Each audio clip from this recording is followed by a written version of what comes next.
ನಿಮಗೆಲ್ಲರಿಗೂ ಗೊತ್ತಿರೋ ಹಾಗೆ ಇದು ಮೊರಿಂಗಾ ಲೀವ್ಸ್ ಅಂದರೆ ನುಗ್ಗೆ ಸೊಪ್ಪು ಅಂತ ಹೇಳಿ ಕರಿತೀವಿ. ಸೊ ಈ ನುಗ್ಗೆ ಸೊಪ್ಪಲ್ಲಿ ಸಿಕ್ಕಾಪಟ್ಟೆ ಆ್ಯಂಟಿ ಆಕ್ಸಿಡೆಂಟ್ಸು, ವೈಟಮಿನ್ ಸಿ ಹಾಗೆ ಇಮ್ಯುನಿಟಿ ಬೂಸ್ಟ್ ಮಾಡುವಂತಹ ಕ್ವಾಲಿಟಿಗಳು ಇದರಲ್ಲಿ ಇರುತ್ತೆ.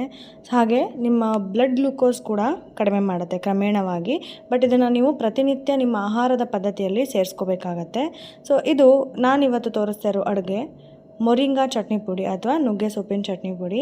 ಸೊ ಸ್ಕ್ರೀನ್ ಮೇಲೆ ಕಾಣಿಸ್ತಿರೋ ಎಲ್ಲ ಸ್ಪೈಸಸ್ನ ಒಂದು ಪ್ಲೇಟಲ್ಲಿ ಹಾಕ್ಕೊಂಡು ಹಾಗೆ ಡ್ರೈ ಫ್ರೈ ಮಾಡ್ಕೋಬೇಕು ಕ್ಲೀನಾಗಿ.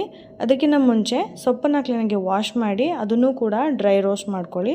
ಪುಡಿ ಪುಡಿ ಆಗಬೇಕು, ಆ ಥರ ಡ್ರೈ ರೋಸ್ಟ್ ಮಾಡ್ಕೋಬೇಕು.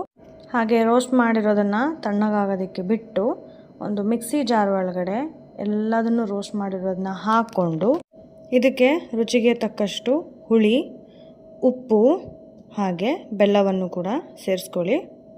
ನೀರು ಹಾಕದೇ ಚೆನ್ನಾಗಿ ಈ ಥರ ಪೌಡ್ರ್ ಆಗೋ ಥರ ರುಬ್ಕೊಳ್ಳಿ. ನಿಮಗೆ ಅದರಲ್ಲಿ ಮೊರಿಂಗಾ ಇದೆ ಅನ್ನೋದೇ ಗೊತ್ತಾಗಲ್ಲ, ಅಷ್ಟು ಟೇಸ್ಟಿಯಾಗಿ ಬರುತ್ತೆ. ಇದನ್ನು ಬಿಸಿ ಅನ್ನ, ತುಪ್ಪ ಹಾಗೆ ಈ ಚಟ್ನಿ ಪುಡಿ ಹಾಕ್ಕೊಂಡು ತಿನ್ಬೋದು. ಚಪಾತಿ ಜೊತೆಗೆ ತಿನ್ಬೋದು, ರೊಟ್ಟಿ ಜೊತೆಗೆ ತಿನ್ಬೋದು. ನೀವು ಯಾವುದ್ರ ಜೊತೆ ಕೂಡ ಪೇರಪ್ ಮಾಡ್ಕೊಂಡು ತಿನ್ಬೋದು. ಬಟ್ ಟ್ರೈ ಮಾಡಿ, ತುಂಬ ಚೆನ್ನಾಗಿ ಬರುತ್ತೆ.